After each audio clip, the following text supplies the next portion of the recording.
نحمده ونصلي على رسوله الكريم أما بعد فأعوذ بالله من الشيطان الرجيم بسم الله الرحمن الرحيم إن الذين كفروا سواء عليهم أأنذرتهم أم لم تنذرهم لا يؤمنون ختم الله على قلوبهم وعلى سمعهم وعلى أبصارهم غشاوة ولهم عذاب عظيم. مخکې د سورې بقرې 15 آیاتونه چې موږ کوم لوستلي دي د دې هغه آیاتونو سره د دې آیاتونو ربط دا دی چې الله پاک الله تبارک وتعالی د خپل قرآن د خپل کتاب باره کې ووایي چې دا هدایت سرچشمه هدایت دی د کې هیڅ شک نشته دی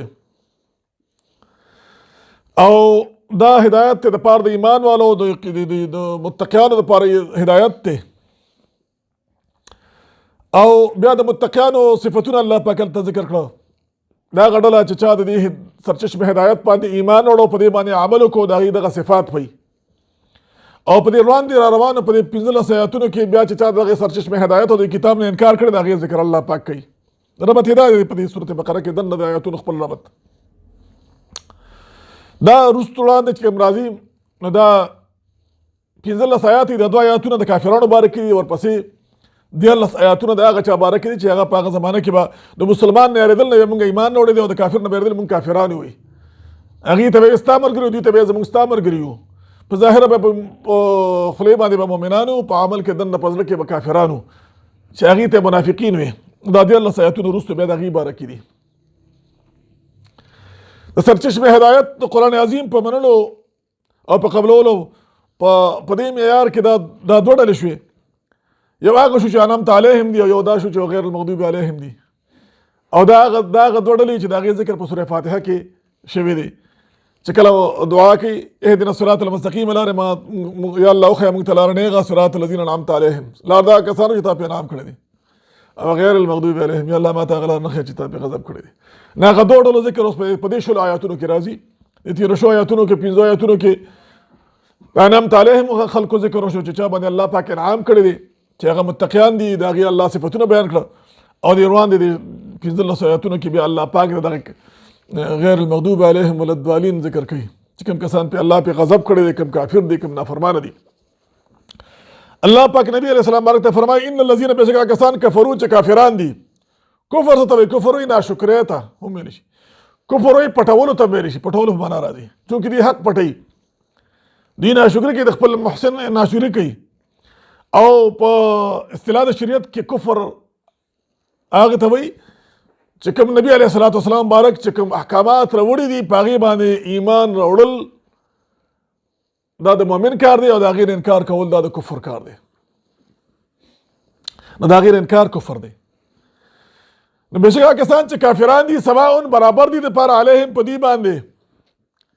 سواء علیهم برابر دی په دې باندې انذرتهم که ته دوی له ویرې انذار وایي یرولو ته داسې خبر چې پای کې یره وي پای کې خوف هغې ته انذار ویلی شي دا متضاد د ابشار دی. بشارت چې کوم خبره کې خوشخبری وي خوشحالي وي هغې ته ابشار ویلی شي بشارت او چې کوم خبر کې یره وي خوف وي ډر وي نه هغې ته انذار ویلی شي. نه انذرتهم که ته دوی له یرې ام لم تنذرهم او که نه یرې دوی لره لا یؤمنون دا ایمان نه راوړي دا په ایمان کې د دې په کفر کې دا په دلدل کې دا ډوب شوي دي ځکه دا د نبي صلی په زمانه کې دا کافران چې بعضې کومونه هغې ته ښه پته وه چې پیغمبر اسلام په حقه دی او د هغې باوجود هغې ایمان نه راوړه د هغې خلکو باره کې وایي چې د هغې یقین و چې دا پیغمبر اسلام په حقه دی د ضد نه ایمان نه راوړه چې کله د ضد نه ایمان راونوړي که نه د مثال داسې دی دا اوده سړی ریښول اسان دي که یو سړی پیغمبر سره نه پېژانده او هغه ته به د حق بیان کړه هغه به حق قبول کړو هغه به ایمان راوړو دغه مثال د اوده و به ریښ شو خو دا ویښ سړی چې زار وده کې دا بیا څوک نشي پاسولی دا چې ته څونه اړقې راړقې 100 ځله اړقه وکړه نه راپاسېدې دی نه ریښېږي ولې هغه ځان ویښ وده کړي وي. دا کافران هغه و چې دوی ته ښه پته وه چې پیغمبر علیه السلام په حقه دی او د هغې باوجود د پیغمبر علیه السلام د نبوت د انکار کو په دې وجه باندې د دې باره کې الله پاک وایي دا ایمان نه راوړي دا د دې په زړونو باندې مهر لګېدلی دی ختم الله علی قلوبهم الله مهر والی دي په زړونو باندې ځکه د ضد نه او د عناد نه او د تکبر نه د ایمان نه راوړي دا بعضې خلکو په هغه وخت زمانه کې د نبي اسلام بارک په زمانه کې نه ختم الله علی قلوبهم، الله مهر علی دی په زړونو باندې، وعلى سمعهم، او دی په غوږونو باندې، په غوږ باندې دی د حق خبره نه اوري، الله په مهر بس بند کړی دی. والله کله هغه مشهوره واقعه ده چې ابو جهل هم ته